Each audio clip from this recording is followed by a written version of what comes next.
เงินก่อนแม่บ่ได้เลยจ่ายเงินก่อนบ่ตั้งขึ้นก่อนยังสิจ่ายโอเคได้มาสบายคุ้มค่าเลยนะ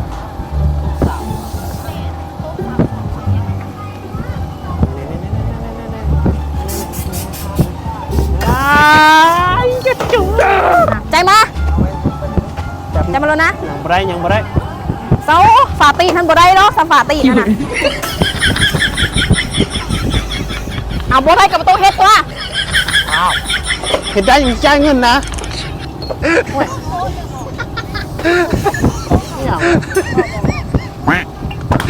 โอ้จำขี้โกงนะเจ้านี่น่ะฝาตีน่ะมันขี้โกงเลยสุดเจ้าบ่ได้เดี๋ยวนี้น่ะบ่ได้เขาบ่ทำเราจะน่ะเอาไปมามันตั้งขึ้นแล้วนะโอ้จะมาเปิดตั้งเนาะบ่ได้เลยน่ะนี่เลยทุกคนสำหรับอะไรที่เป็นซิลเป็นฟ้ามีหอยกาจุดด่างดำเลยเอาคิมิซุปตัวนี้ไปใส่เลยหรือว่าคิม2Aเนาะ